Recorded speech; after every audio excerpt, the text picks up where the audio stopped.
Pemirsa, kita akan membahas lebih jauh mengenai dugaan sistem pemilu bocor, dan menurut Susilo Bambang Yudhoyono, hal ini akan berpotensi munculnya chaos politik jika sistem pemilu kembali ke proporsional tertutup. Kita akan bahas bersama dengan pakar hukum tata negara, Ferry Amsyari. Mas Ferry, selamat siang. Siang, Mas Egan. Ya, Mas Ferry, terima kasih atas waktunya. Mas Ferry, menurut Anda, apakah chaos politik akan terjadi kalau sistem pemilu kita kembali tertutup?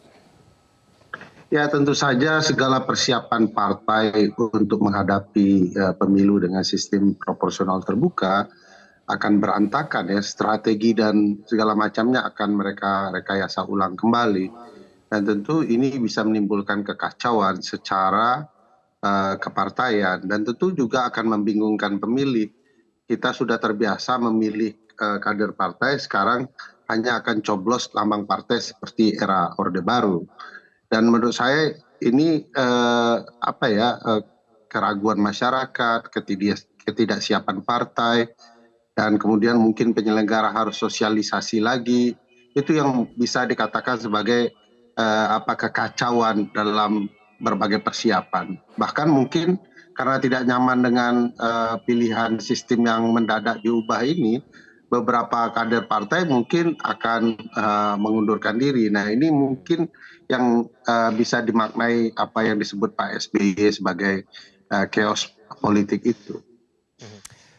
Ada kegentingan tidak, ada kedaruratan tidak, Mas Ferry, sehingga kemudian sistem pemilu harus diubah dan diterapkan di pemilu 2024 nanti? Tidak ada, ini kan hanya satu partai ya yang ingin perubahan ini, dan tentu tidak bisa kita melayani kehendak politik satu partai yang bagi saya bertentangan dengan Undang-Undang Dasar, bertentangan dengan putusan MK. Di Undang-Undang Dasar pasal 22E ayat 2 itu kan jelas ya, dinyatakan bahwa pemilihan umum itu untuk memilih anggota partai politik. Jadi yang mau dicoblos itu anggotanya yang kita pilih. Lalu di putusan Mahkamah Konstitusi 22/24 PUU 6 Romawi tahun 2008 kan sudah dimaknai bahwa yang konstitusional itu adalah dengan sistem proporsional terbuka. Nah, bagi saya upaya untuk mengubah ini sama sekali bukan soal kegentingan. Ini soal kepentingan politik agar kemenangan ke depan jauh lebih banyak, agar publik tidak bisa memilih kader yang mereka percaya sebagai wakil mereka di parlemen pusat atau daerah sekalipun.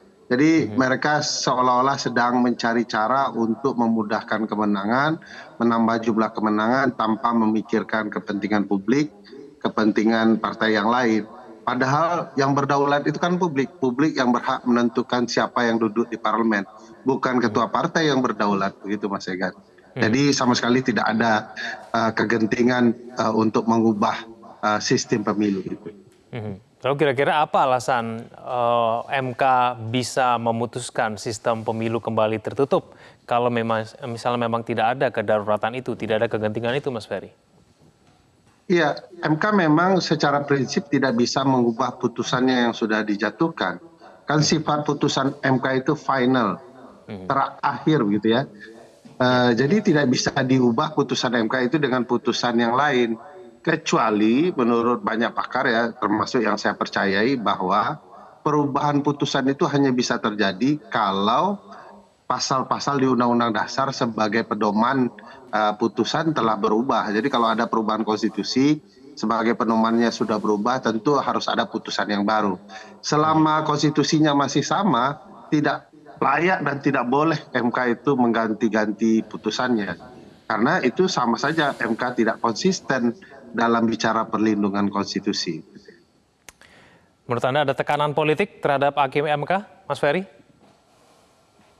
Nah, kalau dibaca pendapat Prof. Denny itu secara data, secara lebih ilmiah ya, sederhananya kan begini. 3 dari hakim konstitusi itu berasal dari pemerintah, dari presiden, yang partainya adalah yang menginginkan sistem proporsional tertutup. Lalu ada 3 di DPR. Itu sudah 6 banding 3 ya untuk soal itu saja. Karena partai parlemen mayoritas, jadi 3 juga dari parlemen. Nah, dengan konteks itu beralasan sebenarnya ada kecurigaan jangan-jangan nanti ada perubahan karena kepentingan 6 itu ya, 2 faksi pemerintah dan DPR yang punya kepentingan yang berkaitan dengan partai mayoritas. Nah, oleh karena itu bagi saya tentu ada korelasi politiknya. MK kan dipilih secara politik. MK itu bukan dipilih dalam mekanisme mandiri ya, tapi dipilih dalam mekanisme politik, maka tidak mungkin tidak ada nuansa politiknya. Tidak bisa dihindari tuduhan itu ya. Oke, baik, kita akan tunggu nanti putusan MK seperti apa. Terima kasih Mas Ferry Amsari telah bergabung bersama kami di Metro Siang. Selamat siang Mas Ferry. Sama, saya kira.